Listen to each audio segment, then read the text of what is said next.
Hi folks, welcome once again to Mr. H's Weekly Recaps, where we try to give you a rundown of what's happening in Mr. H's classroom here at Elizabethtown Area High School. Before we get started talking a little bit about what's happening in our Gov and Econ classes as well as our Honors World class, I just want to do a quick little administrative note for the benefit of students and parents. The end of the marking period is rapidly approaching. November 3rd is when grades are due, so I have set for all my classes the deadline of November 1st to please submit or make up any outstanding missing assignments that might be out there on the community portal. They have until the end of the day on November 1st, so if you have assignments, please submit them through Google Classroom and include the little comment that we talked about in class so that I know those assignments are there. For folks who have tests or quizzes, basically the end of the day on November 1st is the absolute last time that you have to make those assignments up. Otherwise, they're going to stay a missing or stay whatever grade is in the portal as it currently stands. So please stress that to your students, parents. Students, this is again another reminder. We start off class every day with it, but again, just letting you guys know that that deadline is fast approaching. Let's start off talking about our Gov and Econ students. We are in full-blown mock election mode right now. This week we had presentations from our issues committee for both campaigns. My classes are running the Senate side of things, and in Mr. Sostak's room across the hallway we have the presidential and vice presidential campaigns going on there. We had issues presented from the Pat Toomey side of the equation, represented by my first block class, and then we had issues presented from the point of view of his challenger, Democrat Katie McGinty, in my third block class. So we have been looking at those issues. Students have been kind of taking in whether the points, counterpoints, and how we can use those in building our campaign advertising, our ads that are going on the morning announcements, and also kind of schooling our candidates a little bit so that when we hit the mock debates, we'll be ready to go and hit the ground running. As far as content goes, we finished up our elections unit talking a little bit about voting rights and about public opinion, polling, and also how campaign ads work and how they've kind of influenced elections over the decades.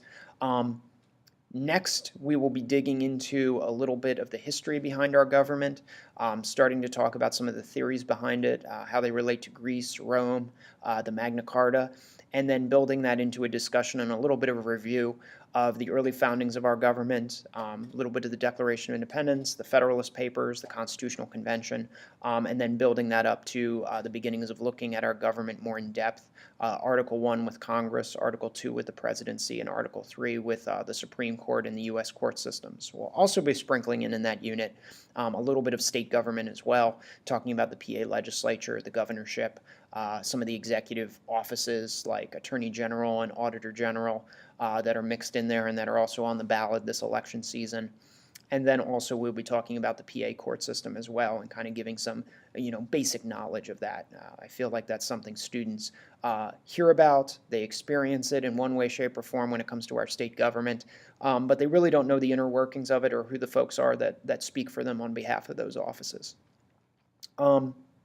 The only other thing as far as the Gov guys go, we have our Unit 2 exam, our elections exam that's going to be coming up here. Now, because we have the mock election going pretty heavy the next 2 weeks, that exam will take place on November 9th, so that will be well into the new marking period. But students have gotten a study guide already, so start looking over stuff now, and we'll be providing more resources as the weeks go forward. For the Honors World guys, we are officially done with our Unit 1, kind of an overview of the Middle Ages up through the age of absolute monarchs. Our exam will be on the 24th, which is this coming Monday, so students will be testing out of that unit. We are currently starting a new unit which discusses the age of exploration, the Columbian Exchange, colonialism, and that will eventually take us into talking about the Enlightenment, the Scientific Revolution, all the different political and social revolutions from the English Civil War up through the French Revolution and Napoleon Bonaparte, and that's going to be kind of where we head from here. As kind of a review of our first unit, students for the last couple class periods have been working on these large annotated maps, which are basically maps with big captions pointing out how the events that we talked about, while we did go European heavy as far as history, there were a lot of world events from the Eastern Hemisphere that we talked about, and so students are kind of linking those together, kind of reviewing them, while also putting together some really cool map designs as well. Hopefully we can showcase some of those ideas both here in the classroom and online. So look for that in the coming weeks.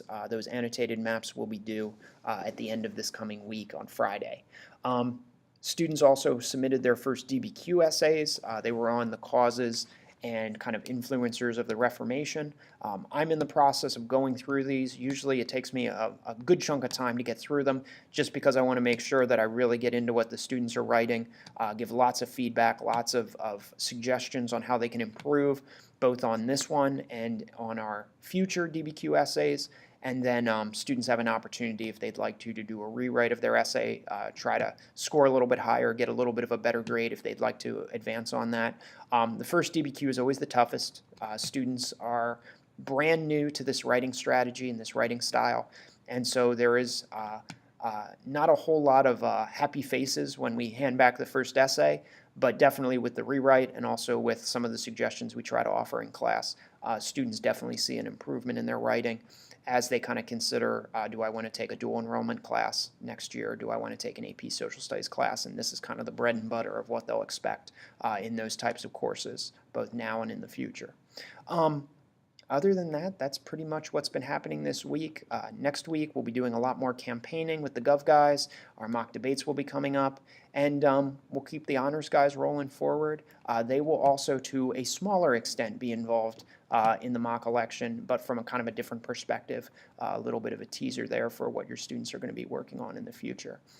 Again, if parents have any questions, please feel free to email me, call my extension here at the high school, and we hope you guys have a great rest of the week.